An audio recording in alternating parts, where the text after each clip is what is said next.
Hello, VIP on Beyonder members. This is January's month of abundance. And this is a special talk that not only brings in abundance for your month. I wanted to talk a little bit about the book, Designing Your Mind to Be Kind. That's not the title, by the way. The title is Design Your Mind to Be Kind. Sometimes I forget the titles of my books, and that's what makes me one of the best writers. That's just a secret. So this is one of your behind the scenes videos, and I just wanted to welcome you to this beautiful experience together. Today's video is going to focus on the idea of curiosity. So if you've read Design Your Mind to Be Kind, you can get the book out and just reread this chapter alongside of this video. If you don't have this book, I encourage you to get it. As a VIP member, I'll definitely give you a nice little discount, so message me. But I wanted to say this about the curious sage, and I just wanted to do a little bit of a deep dive that we can kind of hone in on some of our patterns and some of our triggers in order to learn why we should get curious and how we can get curious in our life situations and in our relationships throughout 2021. So the curious sage starts out and it starts out with a quote from Lao Tzu. He says, "The career of a sage is of two kinds. He is either honored by all in the world like a flower waving its head, or else he disappears into the silent forest." I'll read that again. The career of a sage is of two kinds. He is either honored by all in the world like a flower waving its head, or else he disappears into the silent forest. This is an awesome quote, and I'll tell you why. If you think about this, the idea of a sage is someone who is sacred and spiritual, and they take on this quiet aura of wisdom, right? A sage is known as someone who is wise. And I think about the curious sage in this book because it brings us into this idea of the heart and all of the systems, right? Wisdom comes from the mind, it comes from knowledge. But the mind matched with our nervous system, matched with our heart and our respiratory, with the ability, the circulatory system working with the respiratory system, with our availability to breathe, that's really what creates a wise person in this life. And I love the way that Lao Tzu captured it in this quote, because he talks about the fact that a sage is either like a flower waving its head around, and everyone knows about that flower, or he disappears into the silent forest. And those two ideas are to think about someone who is wise, right? Someone who is wise is either sharing their gifts, sharing their blessings, sharing their blossoming soul with the world, like a flower saying, "Hey, listen, I have something to share with you." Think about a flower when it comes out in the spring and it just starts to bloom and blossom, and it showcases its gorgeous colors and its scent. And we're attracted to that, right? We're attracted to that wisdom of the flower. And on the opposite end, he also talks about a sage as someone who goes quiet into the forest and is hushed. But he's still a sage because he's wise. Now, those two realms are my idea of what curiosity is all about, right? Because when we think about our curious sage or a curious stage in life, it's really to think about having a personality and having the ability to stop assuming and to start asking more questions. That's the hardest part in life. So many of us are not using our nervous system correctly because when we're not curious and when we're not asking questions, we assume. And when we assume, what happens? The heart rate goes up and the heart beats, and then we lose our breath, and then sometimes we lose our mind. We lose our shit. We lose our voice because our intonation goes up because we have something to say, all because we assume something. So when I talk about the idea of a curious sage in this book, this discussion is really just all about a sage is wise, but a curious sage is a wise person that asks more questions. And why should I say we should ask more questions? Well, so many of us think that we know it all, right? I bet you know some people or many people who think that they know it all. And sometimes I think that maybe we all think we know it all.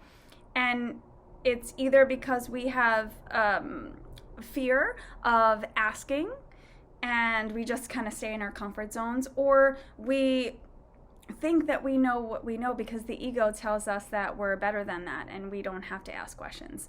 So the idea of designing our minds to be kind, the idea of bringing more abundance into our world and going into that stage of the curious sage is to think about where we assume, right? Think about where you assume in life. In relationships, maybe you assume your partner is cheating on you. In your business relationships, maybe you think that someone is not giving you your money's worth from something. Maybe you think that someone is wronging you because they didn't deliver something yet they're working on it, but you don't ask, so you don't know, and then you get assumptive. And then sometimes we don't act on those assumptions and then we get angry.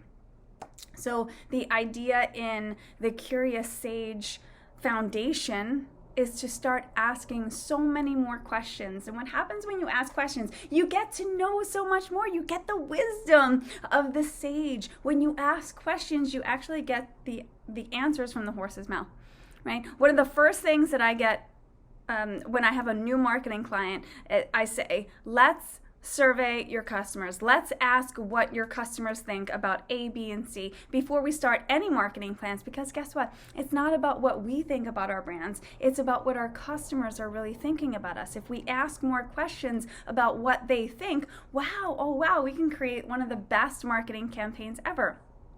And the same thing goes with personal and professional development. The more that you can get in touch with your soul, the more that you can get in touch with the people's souls that surround you in all of your relationships, the more that you can better understand both yourself and the people around you. Not every one of us is capable of learning or listening in the same fashion. And in fact, too many of us are rushing through our relationships and rushing through life, rushing through business, rushing through relationships. And then if something doesn't work out, we just go quickly and say, well, that didn't work out. And we don't really get the answers. People are ghosting people. It's like a thing in dating these days. It's all silliness because we're afraid to kind of keep asking those questions.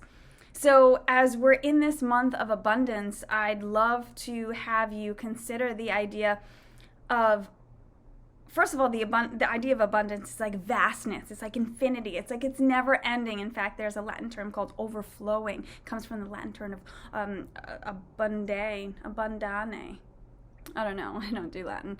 But it's about overflowing. So if you want this overflowing feeling of goodness to come into your life, then you're going to have to take certain responsibilities and actions and towards making that happen. And we can't count on everyone to tell us every single thing because we kind of have to guide them, right? We have to guide each and every person here. What happens when we don't guide them? What happens when we don't step in the curious sage personality? We get triggered. And if you know anything about a trigger, it's something that irks us. It's like, whoop, pissed off, gonna go into my egoic state, gonna go into my nervous system, the heart rate's gonna go up. When we get triggered, we create a pattern. And then we repeat that pattern. It becomes cyclical.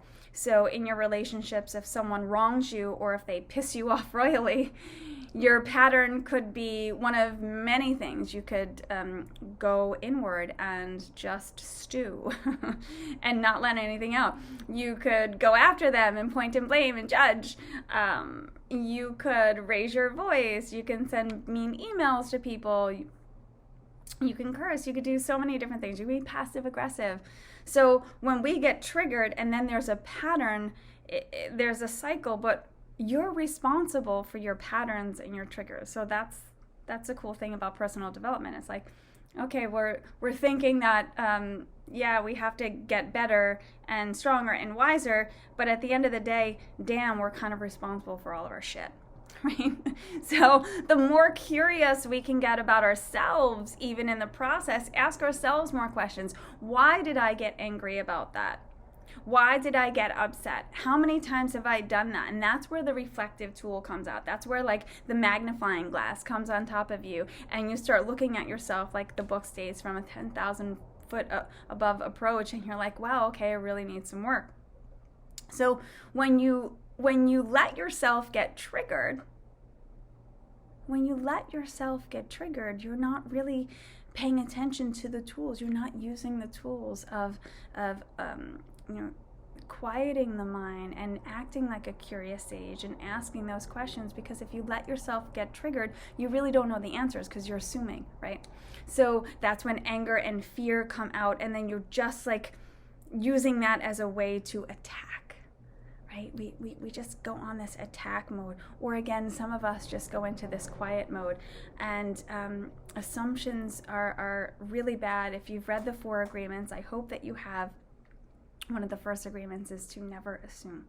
And if you want to become a beautiful curious sage, if you want to take on the beautiful lessons in this chapter, it's to think about your nervous system like you haven't done before. Because when you're a curious sage, think about the curious sage in the Lao Tzu quote. It's a flower waving its head to people, showing its true colors, but showing its truth and beauty in a beautiful way. You never see a flower that looks mean, right? You just don't. They're beautiful, they're kind, they show their true colors. And the other part of the quote is the person that just went inward and got quiet.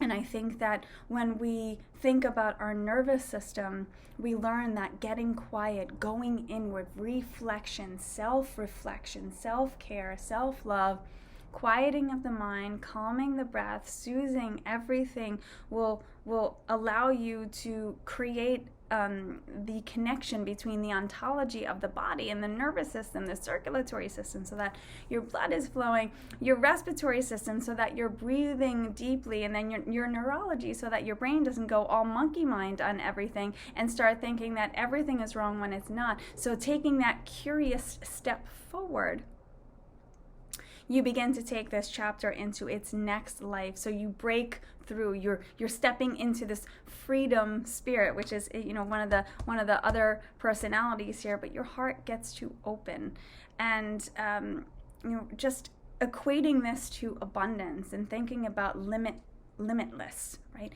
Being limitless in our life, whatever it is that you wish for, to have abundance in your life. Think about how curious you could be towards that topic, whether it's money, finances, love, relationships, maybe a new job, a new career. Maybe it's just something even more simpler than one of those. Maybe it's just finding your own life significance. Like, why were you put here? That abundant thinking, thinking that you're going to write down and create a mantra with and create an affirmation with this month, is going to bring you to such a place of heart balancing and chakra cleansing, and thinking about this idea of curiosity with abundance. Ask so many more questions, not only writing. Don't simply write things down that you want. Get curious about the things that you want, so that you build upon your knowledge, your wisdom like a sage in this whole area of bringing that abundance in. Life mastery and mastery in general is, simply put, it's based on comprehension. Right? You can't become a master of something if you don't understand it very well. How do you understand things very well? Well, you study, but you also ask questions.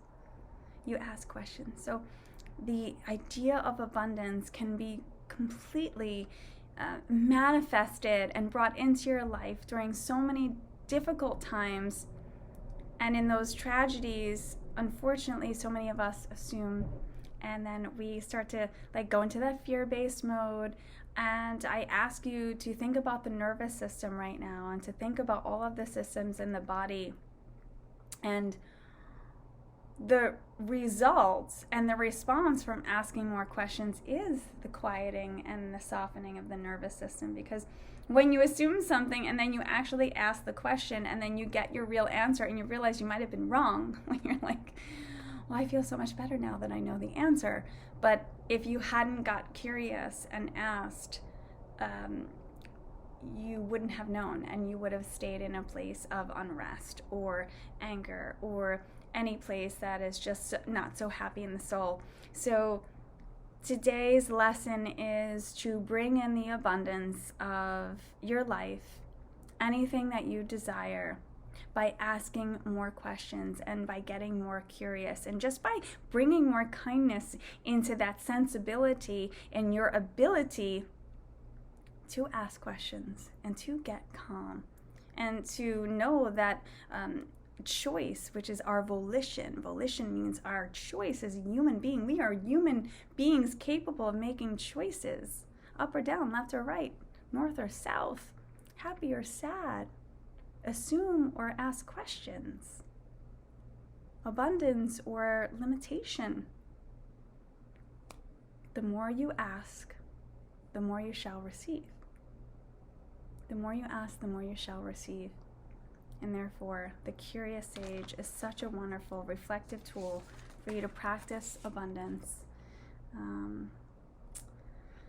It says here, a sage person is described as studied, wise, and knowledgeable. The type of person that thinks before they act and speak, which in this book we call a solutions-based thinker. When we marry sage with curiosity, we get a personality trait that flourishes with inquisition, harmony, and the will to discover truth as a good and virtuous person. A curious mind uses questioning instead of assuming. The curious sage practices and shares positive thoughts that lends their actions towards dignity, integrity, calmer life experiences, and conversations. When a person takes on curious tendencies, they tend to seek out information in well-rounded, mature ways. They unite with pleasant motivational states of being, and they spontaneously become curious. They replace fear with curiosity. The best way to reach abundance is to become a curious sage. And whether you're the type of person that waves their beautiful flowery head, or the type of person that gets quiet in the forest and allows yourself to think about things, know that the more that you reflect on this work, the more that it will become abundant to you and abundantly clear that your purpose is seeking you. It's like a reciprocity of balance. Just as much as you're seeking your purpose is also seeking you, and it will become much more clear and evident as you start to calm the nervous system and do this work. So happy, happy, happy, abundant thoughts this January, and I hope that you enjoyed this video. Send me a note if you did.